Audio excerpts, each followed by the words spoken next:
Alistair, you have documented previously that you believe we are currently in the same state that we were in 1929 leading into the Great Depression. Could you please explain what you meant by that? Yes. In the run up to 1929, we had the Roaring Twenties. That was a time when the Fed, which had only been founded in 1912, under the leadership of Benjamin Strong, uh, expanded the amount of credit quite significantly. And it wasn't just the Fed's own balance sheet, but also Benjamin Strong tried to get a bill market going, very much replicating the bill market in London, the discount market in London. And so that was, if you like, an off balance sheet form of credit expansion. So we've similarly had a period of enormous credit expansion, in fact, far greater than what we saw fueling the Roaring Twenties. And at the same time, in 1929, Congress first considered the question of the Smoot-Hawley Tariff Act, which was finally passed into law in the middle of, well, I think it was around about April 1930 by President Hoover. Quite a lot of the collapse of the initial collapse in October of the Dow Jones and S&P, particularly the Dow Jones, was down to sudden realization in the markets that these tariffs were going to be destructive for profits, for profitability. So on that basis, we have exactly the same situation today. We have a huge great credit bubble, the largest in history. I would actually say the thing about credit bubbles is that, when you live in one, you don't actually realize you're in a credit bubble. You can only look at the evidence. Yeah. But the best way to really understand the extent of this is to look at the other side of credit, because for every credit, there is a debt obligation on the other side. Are we in a debt bubble? I think the answer is we're in the largest debt bubble we've ever seen. So we are therefore in the largest credit bubble we've ever seen.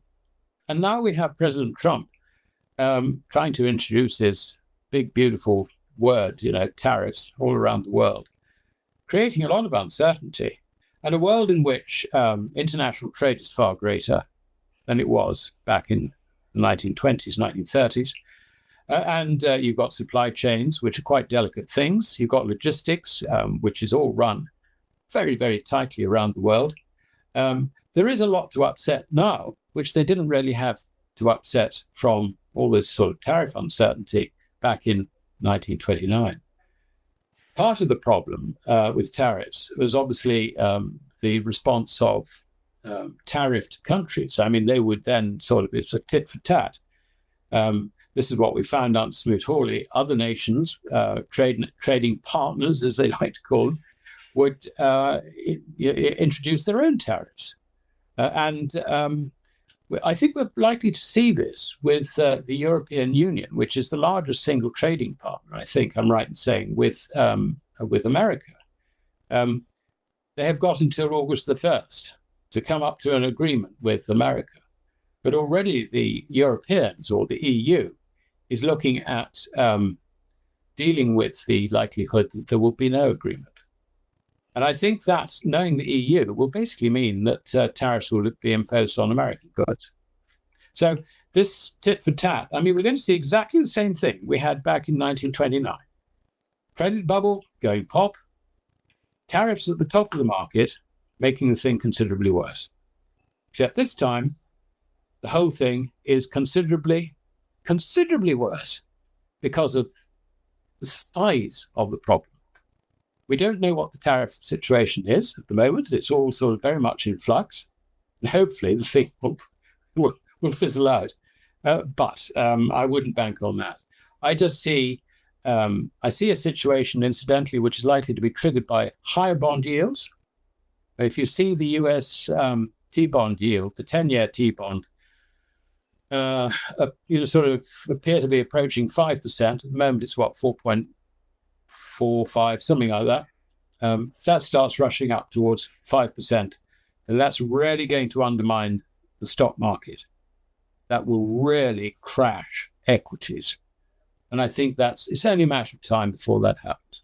It's amazing, isn't it, though, that mainstream managed to keep everyone oblivious to what's really going on here. I mean, in 2 or 3 minutes, Alasdair has explained the whole exactly deal. what's happening. Yeah. But no one really gets it. No.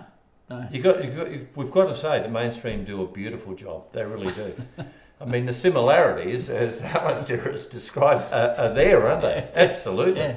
And it's Well, as very- Alasdair has said, I mean, John Maynard Keynes, which is our whole economics is based on, he was a mathematician. He wasn't an economist. economist. We're in trouble. We are in trouble.